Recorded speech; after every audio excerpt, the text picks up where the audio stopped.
स्वागत है आप सभी का हमजा ऑनलाइन के इस लेटेस्ट वीडियो में।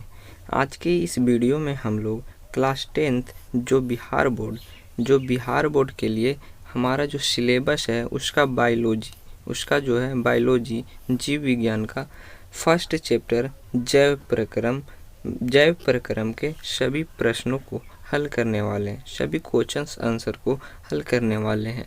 सामान्यतः जो है जैव प्रक्रम 4 भागों में बटा हुआ है। पहला है पोषण, दूसरा श्वसन और तीसरा भाग जो है वो परिवहन है और चौथा भाग जो है वो उत्सर्जन है। तो ये जो है जैव प्रक्रम ये 4 भागों में बटा हुआ है। तो इसमें से हम लोग पोषण वाले भाग का सभी प्रश्न हल करने वाले हैं, सभी प्रश्नों को हल करने वाले हैं, वो भी अच्छे तरीके से। ये एग्ज़ाम की दृष्टि से भी बहुत ही अच्छे हैं, इम्पोर्टेंट है और इससे हमेशा 2 नंबर या 5 नंबर के प्रश्न पूछे जाते हैं। तो वीडियो में अंत तक बने रहें। तो बढ़ते हैं पहले प्रश्न की ओर। जाहिर सी बात है, जब हम जैव प्रक्रम को पढ़ रहे हैं तो यह क्वेश्चन बन सकता है कि आखिर जैव प्रक्रम कहते किसे हैं, जैव प्रक्रम है क्या। तो इसके बारे में जान लेना बहुत ही ज़रूरी है और ये प्रश्न पूछे भी जाते हैं। तो हमारा पहला प्रश्न है कि जैव प्रक्रम किसे कहते हैं। तो जैव प्रक्रम शरीर की वे सभी क्रियाएं जो शरीर को टूट फूट से बचाती है और सम्मिलित रूप से अनुरक्षण का कार्य करती है, तो उसे हम लोग जैव प्रक्रम कहते हैं। कहने का मतलब यह हुआ कि शरीर में जो टूट फूट होती है, किसी को चोट लगता है और उसका जो भरपाई होता है वो किसके द्वारा होता है, तो पोषण के द्वारा होता है। और वह पोषण किसके अंतर्गत आता है, तो वह पोषण जैव प्रक्रम के अंतर्गत आता है। तो ये हम इस प्रकार इसका आंसर जो है वो लिख सकते हैं। सेकेंड प्रश्न हमारे पास है,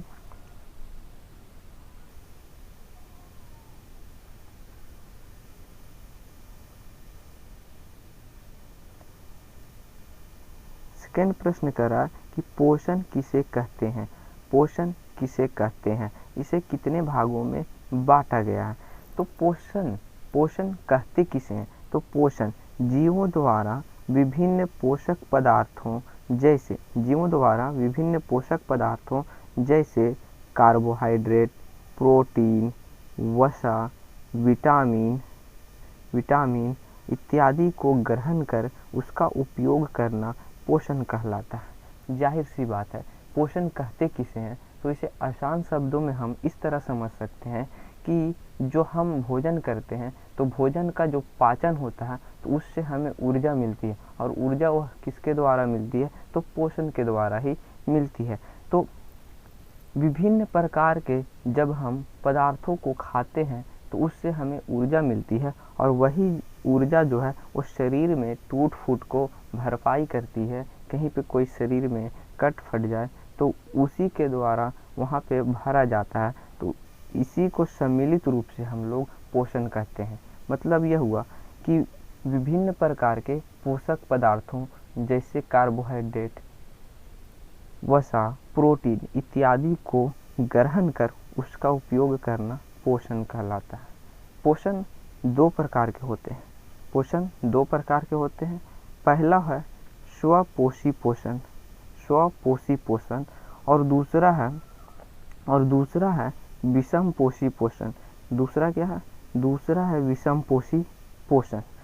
स्वपोषी पोषण कहने का मतलब कि वैसे जीव जो पोषण के लिए अन्य जीवों पर निर्भर नहीं रहते, मतलब वह स्वयं अपना भोजन तैयार करते हैं, स्वयं भोजन तैयार करते हैं। तो इसमें स्वपोषी पोषण के अंतर्गत सभी प्रकार के सभी पेड़ पौधे आते हैं। सभी पेड़ पौधे स्वपोषी होते हैं क्योंकि वह भोजन के लिए किसी अन्य पर निर्भर नहीं रहता, क्योंकि वह अपना भोजन स्वयं तैयार करता है। यहाँ पे एक प्रश्न यह उठता है कि हरे पौधों को भी आवश्यक पदार्थ जैसे क्लोरोफिल, जल इत्यादि चाहिए, तो वो भी तो ग्रहण करता है।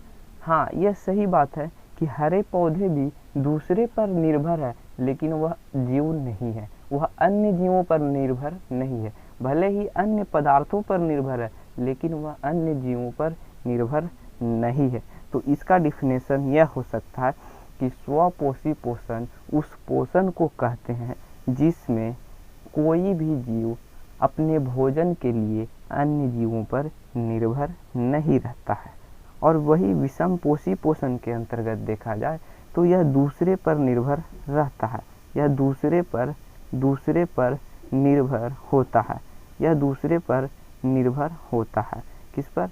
यह दूसरे जीवों पर निर्भर होता है। जैसे मनुष्य भी क्या है? तो विषम पोषी पोषण है। विषम पोषी पोषण को 3 भागों में बांटा गया है। पहला है मृतजीवी पोषण, फर्स्ट है मृतजीवी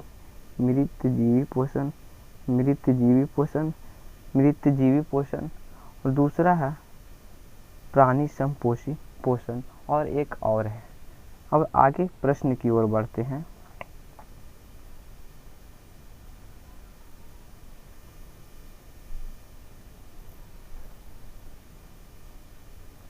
कह रहा हमारे शरीर में अम्ल की क्या भूमिका है। हमारे शरीर में जो अम्ल का स्राव होता है उसका जो इम्पोर्टेंस है वो क्या है, वह मतलब क्या कार्य करता है। तो हमारे शरीर में अम्ल की निम्नलिखित भूमिका है। क्या भूमिका है? तो चलिए देखते हैं कि हमारे शरीर में अम्ल का क्या काम है। कह रहा है कि यह हमारे भोजन में उपस्थित हानिकारक जीवाणुओं को नष्ट कर शरीर की रक्षा करता है।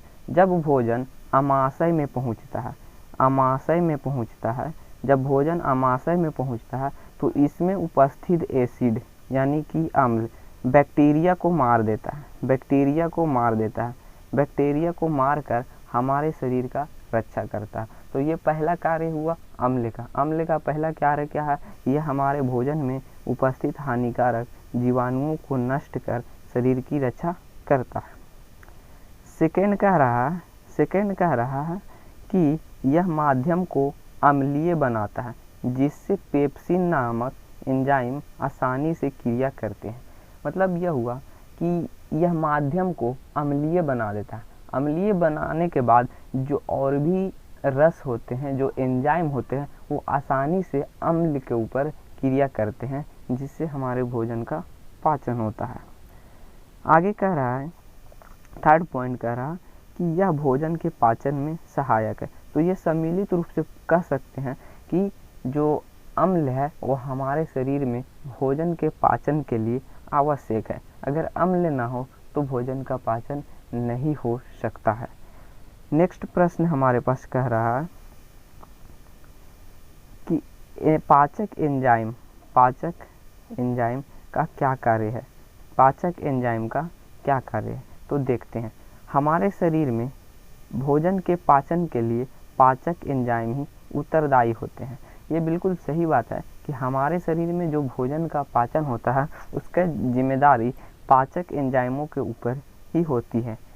क्यों होती है और कैसे होती है, इसके बारे में आगे लिखा हुआ। पाचक एंजाइम भोजन के जटिल कार्बनिक अणु को सरल अणु में बदल देते हैं। मतलब जब भोजन हम चबाते हैं तो वह जटिल होता है, और वह जटिल होता है तो जटिल होने के कारण वह आगे नहीं जा पाता। तब लार ग्रंथियों से निकला लार, जो कि एक एंजाइम है, और वही जटिल कार्बनिक अणुओं को सरल अणु में बदल देते हैं, जिससे यह आसानी से आगे चला जाता है और वह सरल अणु में बदल जाता है। यह किस प्रकार टूटता है, यह ध्यान देने वाली बात है। कह रहा है यह कार्बोहाइड्रेट को ग्लूकोज में, कार्बोहाइड्रेट को किस में? तो ग्लूकोज में, वसा को वसीय अम्लों में, वसा को किस में तोड़ता है? तो वसीय अम्लों में, तथा प्रोटीन को एमिनो अम्ल में परिवर्तित करता है। यहाँ से ऑब्जेक्टिव प्रश्न भी बन सकते हैं कि जो पाचक एंजाइम होते हैं वो कार्बोहाइड्रेट को किस में तोड़ते हैं? तो कार्बोहाइड्रेट को ग्लूकोज में, वसा को वसीय अम्लों में, तथा प्रोटीन को एमिनो अम्ल में परिवर्तित कर देता है, जिससे भोजन का पाचन आसानी पूर्वक हो पाता है। नेक्स्ट प्रश्न हमारे पास है कि प्रकाश संश्लेषण की क्रिया के लिए पौधे आवश्यक कच्ची सामग्री कहाँ से प्राप्त करते हैं। प्रकाश संश्लेषण की क्रिया के लिए जो मतलब भोजन बनाने के लिए, पौधों को भोजन बनाने के लिए कौन कौन सी चीज़ों की ज़रूरत पड़ती है और वह जो ज़रूरत पड़ती है उसे कहाँ से पूरा करती है, तो उसी को यहाँ पे लिखना है, यहाँ पे लिखना है। तो देखते हैं आगे। कह रहा है पौधों को प्रकाश संश्लेषण की क्रिया करने के लिए 4 चीज़ों की आवश्यकता होती है जो निम्नलिखित है। 4 चीज़ों की मूल रूप से आवश्यकता होती है। फर्स्ट है जल। फर्स्ट क्या है? जल। फर्स्ट हमारे पास दिया हुआ है जल। जल जो है पौधे ज़मीन से प्राप्त करते हैं। पौधे जल कहाँ से प्राप्त करते हैं? तो जड़ों द्वारा पौधे जल ज़मीन से प्राप्त करते हैं। सेकेंड जो इम्पोर्टेंट चीज़ है वह है carbon dioxide. Carbon dioxide CO2, इसे जो है पौधे वायुमंडल से डायरेक्ट ग्रहण करते हैं, वायुमंडल से डायरेक्ट ग्रहण करते हैं। थर्ड हमारे पास है क्लोरोफिल। थर्ड क्या है? थर्ड है क्लोरोफिल। तो क्लोरोफिल जिसे हरित लवक भी कहा जाता है, तो यह पौधे के कोशिकाओं में उपस्थित होता है।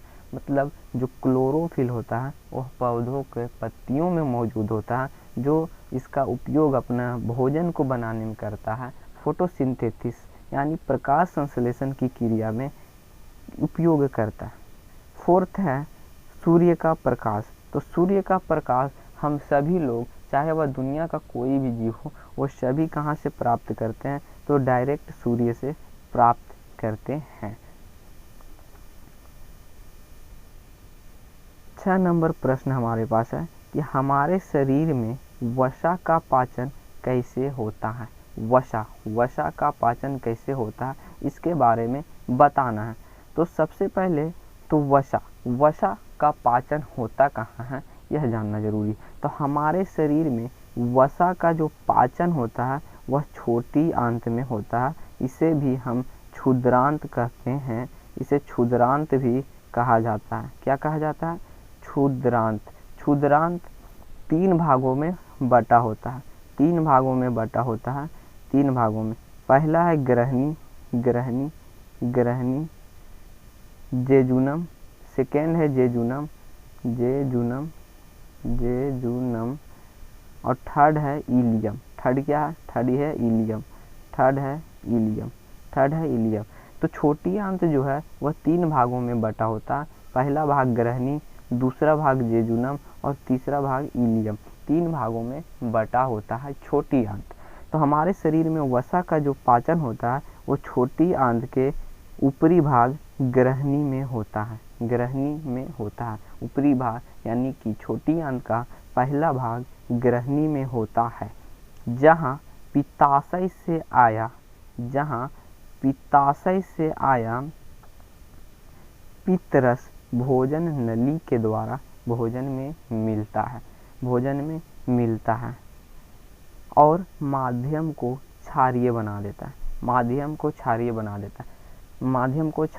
देता है, जिससे अग्न्याशय से आए पाचक एंजाइम सक्रिय हो जाते हैं। साथ ही पित्तरस भोजन में उपस्थित वसा को इम्लिसिफाई कर देता है। मतलब कि कुछ अन्य पदार्थों में बदल देता है। इम्लिसिफाई करने का मतलब हो गया वह परिवर्तित कर देता है दूसरे पदार्थों में। परिवर्तित करने के बाद यहाँ पे इम्लिसिफाई कर देता है और अग्न्याशयी रस इस इम्लिसिफाई वसा का पाचन वसीय अम्लों में कर देते हैं। इस तरह वसा का पाचन होता है। कहने का मतलब है कि हमारे शरीर में जो वसा है, वसा का पाचन छोटी आंत में होता है और छोटी आंत के पहला भाग फर्स्ट भाग ग्रहणी में होता है। कहाँ होता है? तो फर्स्ट भाग ग्रहणी में होता है, जहाँ पित्ताशय से आया पित्तरस, पित्ताशय से आया पित्तरस भोजन में मिलता है, भोजन में मिलता है, जिससे वह वहाँ पे जो भी माध्यम होता है उस सब माध्यम को हटाकर माध्यम को क्षारीय बना देता है, जिससे आग्नेयाशय से आया रस जो है वह उस माध्यम पे, क्षारीय माध्यम पे क्रिया कर पाते हैं और इस तरह वसा का पाचन वसीय अम्लों में होता है।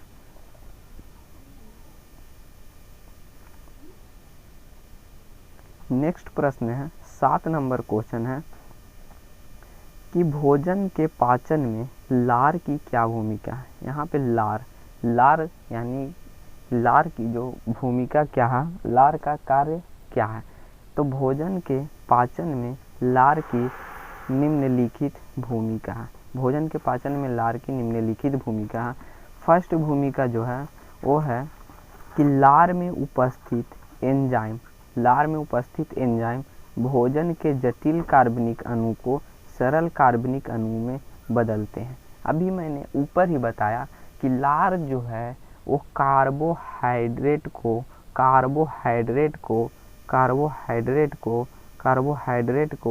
किस में बदलता है, तो कार्बोहाइड्रेट को ग्लूकोज में, कार्बोहाइड्रेट को ग्लूकोज में, वसा को वसीय अम्लों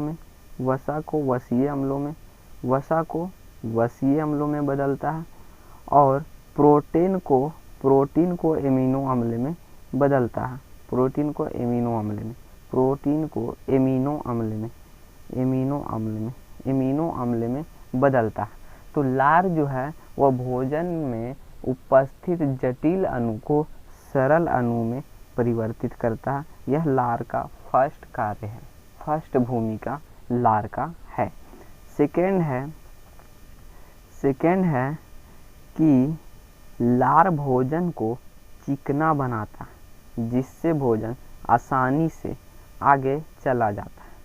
लार जो है एक चिपचिपा पदार्थ है जो भोजन को में मिलकर भोजन को इतना चिकना बना देता है कि भोजन आसानी से ग्रसनी द्वारा होते या ग्रास नली के द्वारा होते कहाँ चला जाता है, तो अमाशय में चला जाता है,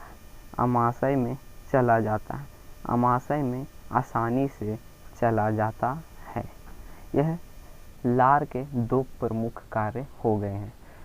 8 नंबर प्रश्न हमारे पास है कि पित्त क्या है, इसके 2 कार्यों को लिखें। पित्त क्या है और इसके 2 कार्यों को लिखना भी है। तो सबसे पहले पित्त है क्या, इसके बारे में पढ़ते हैं। तो पित्त गाढ़ा हरा रंग का क्षारीय द्रव्य है। क्षारीय क्या द्रव्य है, इसमें कोई एंजाइम नहीं होता है, फिर भी यह भोजन के पाचन में महत्वपूर्ण भूमिका निभाती है। पित्त जो है एक तरल गाढ़ा और हरे रंग का द्रव्य है जिसमें कोई एंजाइम नहीं होता, लेकिन वह फिर भी भोजन के पाचन में क्या है, तो अहम भूमिका निभाती है। पित्त के 2 कार्य निम्नलिखित। वैसे तो पित्त के बहुत सारे कार्य हैं, लेकिन जो 2 कार्य हैं वो इस प्रकार है। फर्स्ट हमारा है कि पित्त अमाशय से ग्रहणी में आए अम्लीय कायम के मतलब जो अम्लीय माध्यम होता है उसको नष्ट कर माध्यम को क्षारीय बना देता है। जैसे कि कोई भी एंजाइम ऐसा भी होता है जो अम्ल के साथ क्रिया नहीं करता, लेकिन क्षार के साथ क्रिया करता है। इसीलिए जो पित्त का काम होता है वह माध्यम को क्षारीय बनाना होता है, जिससे आग्नेयाशयी रस जो है वो आसानी पूर्वक क्रिया कर पाते हैं। दूसरा है कि पित्त वसा के पाचन में मदद करता है। अभी ऊपर मैंने बताया कि वसा का पाचन कैसे होता है, तो उसमें वसा के जो पाचन करने में सबसे अहम भूमिका निभाती है तो वो है पित्त। तो पित्त वसा के पाचन में भी क्या करती है, तो मदद करती है। 9 नंबर प्रश्न है कि प्रकाश संश्लेषण किसे कहते हैं। प्रकाश संश्लेषण किसे कहते हैं या प्रकाश संश्लेषण क्रिया की संपूर्ण विधि का वर्णन करें। प्रकाश संश्लेषण की क्रिया विधि का वर्णन करें। ये प्रश्न 5 नंबर में पूछे जाएंगे और ये जो प्रश्न है ये 2 नंबर में पूछे जाते हैं। और साथ ही इसमें जो इसका इक्वेशन होता है उसको भी हम लोग देखने वाले हैं कि आखिर ग्लूकोज कैसे बनता है। तो इस प्रश्न का उत्तर देखते हैं। कह रहा है पौधे जिस मूलभूत प्रक्रिया के द्वारा अपना भोजन स्वयं तैयार करते हैं उस प्रक्रिया को प्रकाश संश्लेषण कहा जाता है। क्या कह रहा है कि पौधे जिस प्रक्रिया के द्वारा अपना भोजन स्वयं तैयार करते हैं उस प्रक्रिया को प्रकाश संश्लेषण कहा जाता है। इस प्रक्रिया में पौधे को मुख्यतः 4 चीज़ों की ज़रूरत पड़ती है जो मैंने पहले बताया। इस प्रक्रिया में पौधों को 4 चीज़ों की ज़रूरत पड़ती है और पहला जल है, दूसरा है हमारे पास कार्बन डाइऑक्साइड, तीसरा प्रकाश और चौथा क्लोरोफिल। जहाँ जल जो है वो ज़मीन से, कार्बन डाइऑक्साइड वायुमंडल से प्राप्त करता है, प्रकाश जो है वो सूर्य से और क्लोरोफिल जो है वो हरी पत्तियों में मौजूद होता है की ज़रूरत पड़ती है, जिसे वे अलग अलग स्रोतों से प्राप्त करते हैं। प्रकाश संश्लेषण की इस जटिल क्रिया विधि में हरे पौधे विकिरण ऊर्जा को रासायनिक ऊर्जा में परिवर्तित करते हैं। जब सूर्य का प्रकाश हरी पत्तियों पर पड़ता है तब क्लोरोफिल विकिरण ऊर्जा को अवशोषित कर लेता है। यहाँ पे जो क्लोरोफिल है विकिरण ऊर्जा मतलब सनलाइट, सूर्य का प्रकाश को जो अवशोषित करता है वो क्लोरोफिल अवशोषित कर लेता है। अवशोषित करने के बाद वह क्लोरोफिल जो है वो उसे अवशोषित करने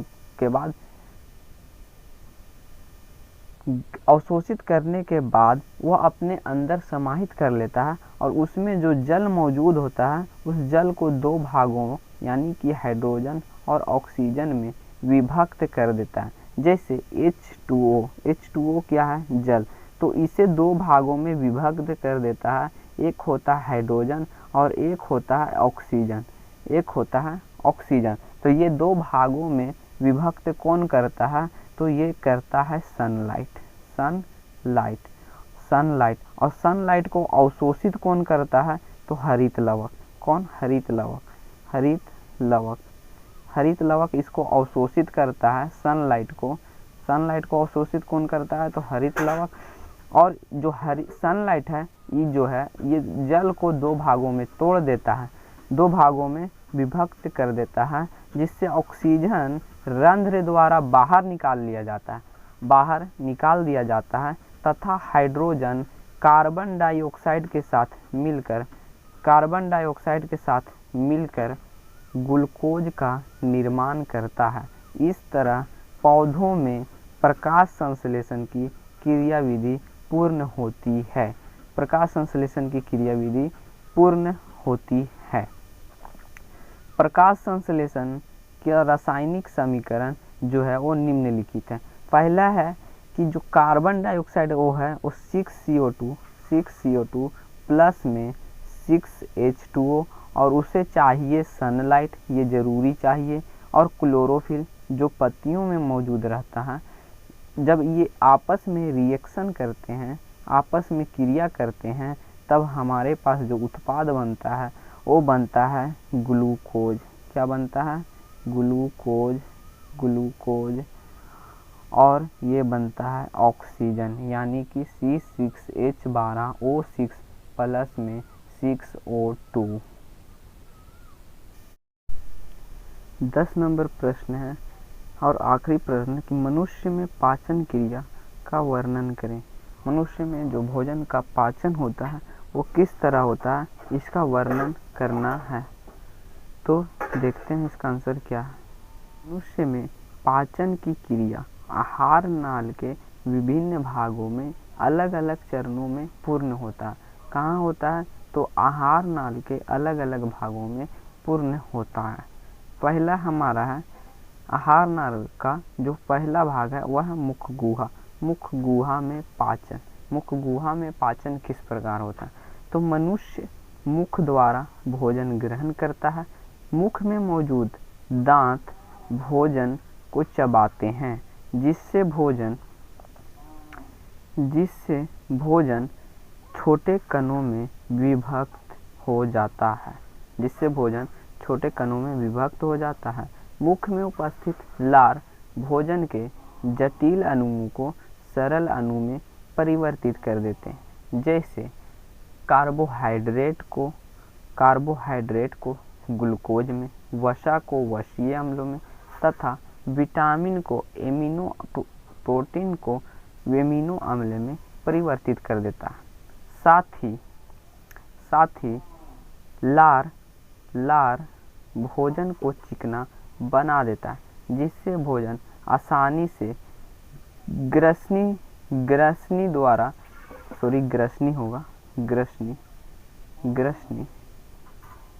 द्वारा होते हुए आगे चला जाता है। उसके बाद आमाशय में भोजन जब पहुंचता है, तो आमाशय में भोजन का पाचन होता है। जब भोजन आमाशय में पहुंचता है तो यहाँ भोजन का मंथन होता है, यानी कि जैसे दही को मह कर मट्ठा बनाया जाता है, उसी प्रकार वहाँ पर भोजन को मथ कर यानी मंथन करके उसे और भी छोटे छोटे कणों में विभक्त कर दिया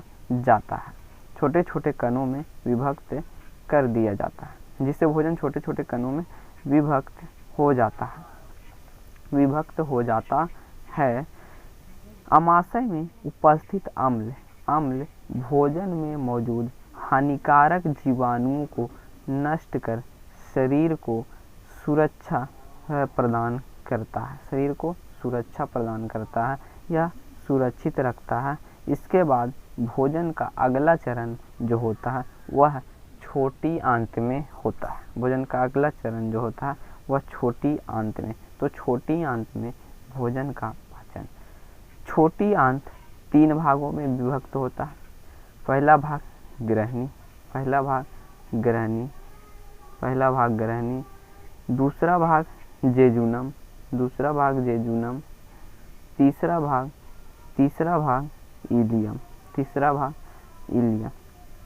भाग इलियम। तो जब भोजन छोटी आंत के पहले भाग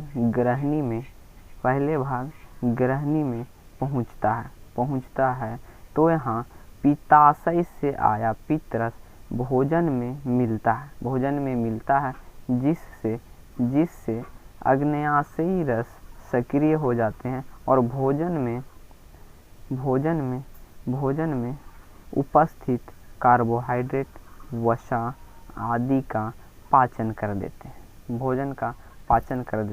कौन करते हैं? तो अग्न्याशयी रस जो होता है वो भोजन का पाचन कर देता है। इसके बाद बचा हुआ भोजन इलियम में पहुंचता है, जेजुनम में नहीं पहुंचता है, क्योंकि जो छोटी आंत का अधिकांश भाग होता है वह इलियम होता है। इलियम बहुत बड़ा भाग होता है और जेजुनम जो होता है वो बहुत ही कम होता है, इसलिए वहाँ भोजन का पाचन नहीं होता। मूल रूप से ग्रहणी और इलियम में भोजन का पाचन होता है। तो अंतिम रूप से जो भोजन का पाचन होता है वो छोटी आंत में ही होता है। इसके बाद जब बचा हुआ भोजन इलियम में पहुंचता है, जहां अंतिम रूप से भोजन में उपस्थित कार्बोहाइड्रेट वसा आदि का पाचन होता है और बचे हुए अपशिष्ट पदार्थ को बड़ी आंत में भेज दिया जाता है और जो भी पौष्टिक पदार्थ अवशोषित किए जाते हैं उसे हृदय में भेज दिया जाता है, जहां से उसे चारों ओर पंप किया जाता है। जब भोजन बड़ी आंत में पहुंचता है तब वहाँ क्या होता है? तो बड़ी आंत में पाचन। अपशिष्ट पदार्थ जब